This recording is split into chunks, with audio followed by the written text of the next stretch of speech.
Ditong Opo. nakaraan, nagkaroon po ng balita tungkol po dun sa biglaang pagbibitiw ninyo dyan sa NBI. May binigay po kayong irrevocable resignation letter dahil nabanggit nyo po na may mga detractors po kayo dyan. Ano na pong nangyari doon? Doon po sa Ay, Yes po, sir.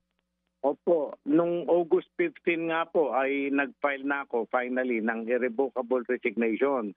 Pero nilagay ko naman din po doon na out of respect sa ating Pangulo. Nagkukumahog ako na mag-apply, maging NBI director.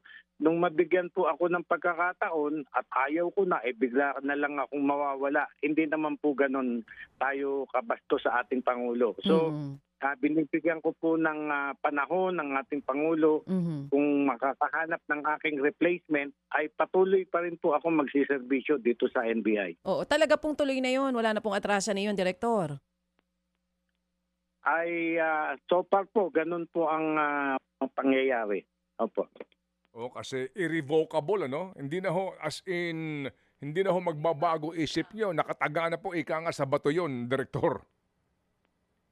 Ay ano po, sa ngayon po, trabaho muna ako. Trabaho para makatulong pa rin po ako sa administrasyon. Opo.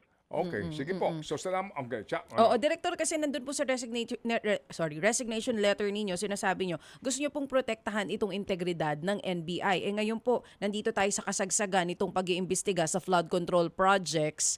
Paano po kaya natin masisiguro na yung papalit sa inyo, magiging talaga yung integrity ng NBI, mananatili po dyan? Ay naniniwala po ako na talagang kung yung pag-select ng papalit sa akin ay talagang pukpukan ang paghahanap ng papalit sa akin ng ating palasyo. Opo. Opo. Pero Direktor, ba't kayo bumigay? Hindi nyo ba talaga kaya ang pressure dyan sa loob ng bureau? Medyo po kasi nung mag-file ako ng courtesy resignation ay nakakita sila ng butas na tirahin ako ng tirahin sa dyaryo kung saan at sana kung totoo. Kaya sinabi ko na sa sarili ko na kung ganyan ang gusto nyo, inyo na. Taas na ako ng kamay. So, ganun po ang nangyari. Alam nyo sir, kung ang mga batikos ay nanggagaling sa labas, ay masasalag ko. Pero yung mga batikos ay gawa-gawa ng mga insider na gusto lamang maagaw ang aking pwesto, ay sige na, kanila na. At ako'y wag na nilang sirain ng aking pagkatao. Ang tagal ko nang iningatan ng aking pagkatao. Mga kapatid, brothers and sisters, saan ka pa? Dito na tayo sa totoo.